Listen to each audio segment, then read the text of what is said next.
রাধে রাধে, হরে কৃষ্ণা। নমস্কার প্রিয় বন্ধুরা, রাধারানীর সংসার থেকে স্বাগত জানাই। আজকে আমি বানাবো তালের পিঠে, পুর পিঠে। তবে আমি দু রকমের পিঠে বানাবো, একটা সাদা পুর পিঠে, একটা তালের পুর পিঠে। তবে এখানে তালটাকে প্রথমে আমি দুদিন আগে থাকতে গরম করে রাখছি। এখানে দেখুন, এই ভিডিওটা প্রথম থেকে শেষ পর্যন্ত দেখতে থাকুন আর কি কি উপকরণ নিয়ে এসেছি। প্রথমে এখানে তালটা আমি গরম করে রেখেছিলাম। দেখুন, তালটা গরম করে রাখলে তবে তালের পিঠেটা কালারটা খুব সুন্দর লাল হয়ে যায়। আর এইখানে আমি নারকেল, এক থালা নারকেল কুড়েছি, হাফটা আমি চিনি দিয়ে ভেজে নেব আর হাফটা সাদা থাকবে, এটা তালের পিঠেতে দেবো। আর এখানে দেখুন চালটা আমি গুঁড়ো করে নিয়ে এসেছি।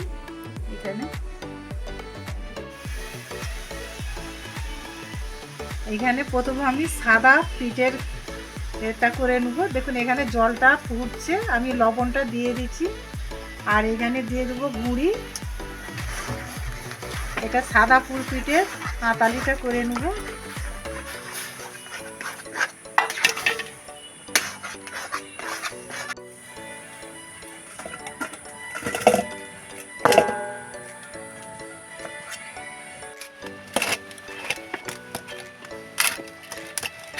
এখানে ডোটাকে ভালো করে মাখিয়ে নিতে হবে, মাখিয়ে একদম মমের মতন হয়ে যাবে একদম।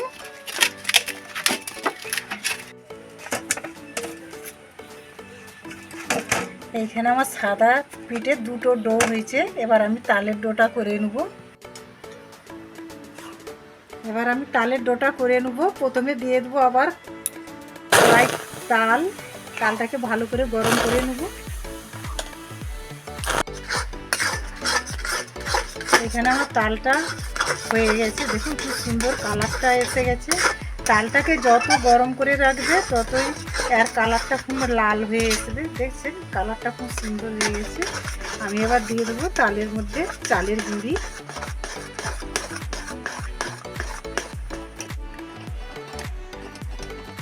এইখানে আমার ডোটা হয়ে গেছে, আমি ঢেলে নেব আর একটু ঠান্ডা করতে দিই, তারপরে মাখাবো এটা।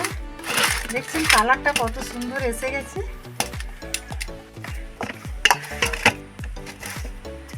কি গরম বন্ধুরা, হেভি গরম।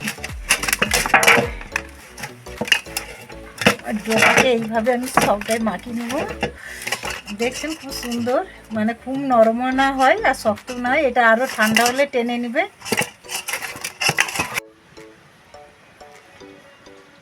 এখানে নারকেল চিনি দিয়ে আমি ভেজে নেব। এটা হচ্ছে সাদা পিঠের জন্য।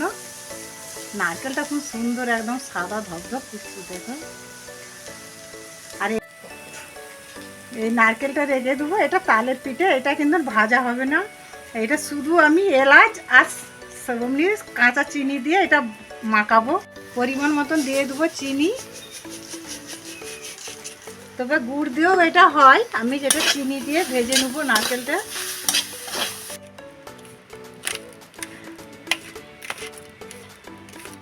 এটা চিনি আর এলাচ দিয়ে আমি এই সাদা নারকেলটাকে মাখিয়ে নিয়েছি। তবে এখানে আমাদের বৌমা আর আমাদের প্রভু পিঠেটা তৈরি করবে। আমি এখানে দেখুন, আমি এখানে এখানে নারকেলটা মাখানো হয়ে গেছে আর এখানে আমার সব ডোগুলো খুব তৈরি হয়ে গেছে। এবার তৈরি করে নেবে। হরে কৃষ্ণ। দেখুন এখানে তালের আমি পিঠে এইভাবে বানিয়ে নেব। প্রথমে একটা ছোট ডো বানিয়ে এইভাবে পুরটাকে তৈরি করে নিতে হবে। খোলটাকে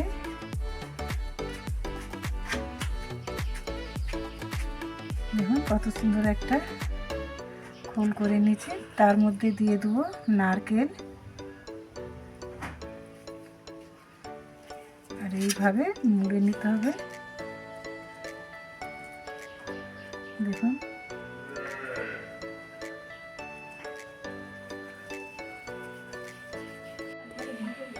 এইখানে আমার তালের পিঠেগুলো সব হয়ে গেছে। এবার আমি উনানে হাঁড়ির মধ্যে সেটা সিদ্ধ করে নিতে হবে। এটা ভাপে সিদ্ধ হবে, জলের ভাপে। দেখুন কত সুন্দর হয়েছে আর কালারটাও কত সুন্দর। এবার চলে যাবো আমি উনুন গোড়া।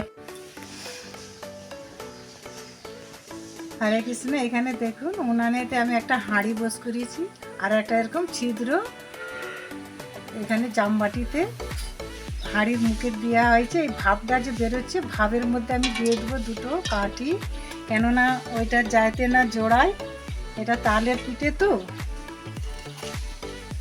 আর এখানে আমি দিয়ে দেবো এই তালের পিঠেগুলো, এইভাবে সুন্দরভাবে সাজিয়ে দিতে হবে।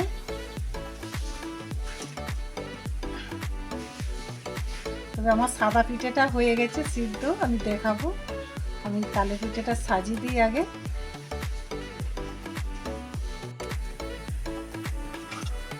এইখানে দেখো খুব সুন্দরভাবে পিঠেগুলো সাজানো হয়ে গেছে। আর ভাব উঠছে দেখছেন, আমি এই ভাবের মধ্যে আমি চাপা দিয়ে দেবো। এটা 15 থেকে 20 মিনিট পরে আমি খুলবো। এখানে সাদা পিঠেটা ভাপানো হয়ে গেছে, দেখছেন খুব সুন্দর একদম নরম টুকটুক করছে।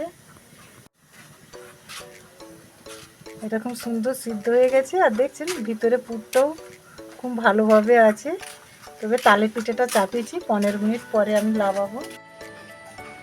এখানে পিঠেটা হয়ে গেছে,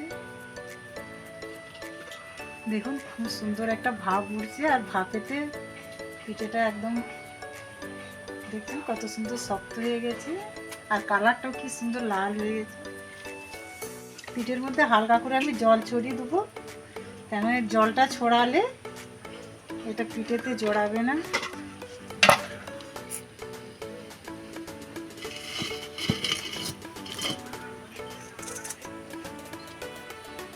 এবার আমি নাবিয়ে নেব।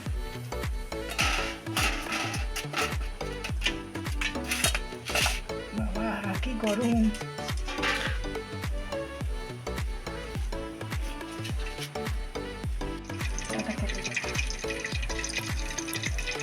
এখানে দেখুন, এখানে এটা আমার তালের পুর পিঠে বানানো হয়েছে। আর পিঠেটা ভালো শক্ত হয়ে গেছে, আর কালারটাও লাল এসে গেছে। তালের পিঠে আর সাদা পিঠেটা যদি ভালো লাগে লাইক কমেন্ট শেয়ার করবেন। হরে কৃষ্ণ।